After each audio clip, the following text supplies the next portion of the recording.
she's, in the Japanese version, she's all cute and adorable, and then in the English version, she's all sexy. And the new version of Negima, is she going to still be cute and adorable? I am not sure because I only get to record my stuff. And we're only a certain, I can't really reveal where we are in the recording process. The person to probably ask that question would be Jamie Markey. So when I call Jamie, I may ask you again and let Jamie answer that for you. Because Jamie's the one that would definitely make the call on that, and she would be more familiar with that. Yes? Yeah, with the passing of Randy Tallman, he did the headmaster from the academy. Who's his replacement, Greg? I don't know if I can say that yet. If you can't, but it's I've heard it. It's a very interesting take on the role. It's not, someone didn't try to voice match him though. It's a very different take on the character. Yeah. And does Asuna still goes ballistic when Negi does something stupid in the second series? Of course she does. She's but you know, there's a much more human side to Asuna in this version of the show. Yes, I do know how to say the name right.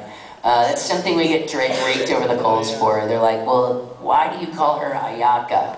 Well, and that's one thing, unfortunately, in the second season we can't avoid. We called them those names all the way through the first season, so we have to stick with those pronunciations. But yeah, the thing about Asuna, though, in the second season, or the second telling of the story, there's a little more compassion for Negi than there was the first time around. The first time around, she's just a mean girl. It wasn't until very late in the show that she kind of lightened up to Negi. And this, there's a chair malfunction in the front.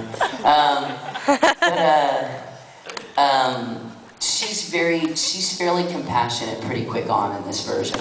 She loses none of her brute force, but she's a little more caring, a little more understanding. Because when I first saw the trailer at San Diego Comic-Con, I said, "Oh, wow, that's great." I said, then when she had that, when she went on that that rabbit disappeared bit, I said, "Oh, good grief, I gotta pick this up." So that's why it got me floored to watch a show, and it was pretty good. So I think that's the thing I like about this show versus a lot of harem shows.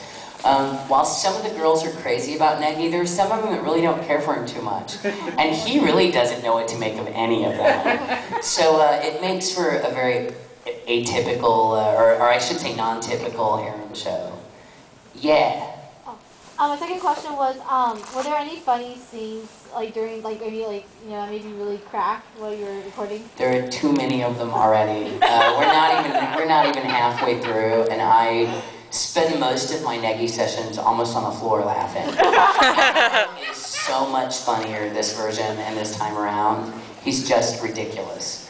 Plus, again, the Japanese obsession with the chupacabra fascinates me quite a bit. Yeah, and what the people that made this show think a chupacabra looks like. You guys want to leave, or are you still staying, or what? Are you still going to stay? It looks like a jelly bean with horns. Not frightening in the least, but it's hysterical because it really there's something in that show that reminds me of something from San 7. Without giving away too much, at some point they all decide to have chupa-tees made, and they are t-shirts with the chupacabra on them. Well, never once are those chupa-tees the same. The chupa-tees change from person to person, and sometimes several different times, shot to shot. We were noticing in one of the episodes that all of the characters had one of those moments, and one of the chupa-tees goes. One of the t-shirts had movement in it. We all want chupa-tees now. We all definitely want our own chupa-tees. Yeah. Yeah, you're saying that basically you've only been working with your own parts. I don't know how much of anybody else you might hear during the recording sessions, but in terms of the second season, or this new season, based on how the characters are not redrawn, but I guess are drawn this time around, do you know if any of the actors had to sort of do a different take or put a different spin on the way they're delivering as opposed to what they did with the original version? We actually got to do a little different with Negi, which my throat thanked me for a lot. Some of the girls have a little more mature side to them, and they don't have to deliver quite so baby girl, specifically Evangeline. Because without giving away too much, Evangeline is not always little girl Evangeline. And so Laura Bailey really gets to do something she never got to do in the first season. And I think Laura Bailey's brilliant in the role anyway. So she's gotten to stretch a lot. I think Lucy's gotten to go a little further distance with Asuna, obviously. My favorite thing about Negi is we jokingly say he sounds like a church mouse. Because Mike McFarlane used to hear that voice and he would come in laughing. He goes, you know, if there was a Christmas special with a mouse in pajamas and little glasses and a candle, that's the voice. Well, it's fine and cute, but when anytime he threw a spell, it was in Latin and it was at breakneck volume.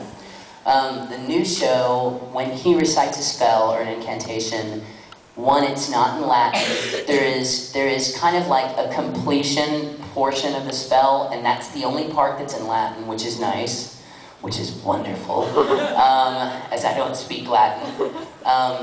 But he's also much more controlled, and his delivery when he is in battle or fighting or delivering a magic spell, it's not quite so high. So it's nice. He's like, wind and the flames. It's like much more like I'm focusing. So I didn't have to you know, I'm not screaming the whole time. And so I think a lot of that has to do with the fact that the animation is so different. Negi, if you look at his face, the way he's drawn in this season is very different. He's very angular, and I think it gives a lot of the characters a more mature look. And so, to a certain degree, while we couldn't change Negi's voice totally, or Asuna's voice totally, or, you know, Chachamaru's voice, they definitely take on a little more, I'm not going to say mature, because they don't sound like adults, but they definitely have a little more depth, I think, with this new show. I love the character design and animation. I think that's part of the reason I'm so happy with this version of the show. Yeah.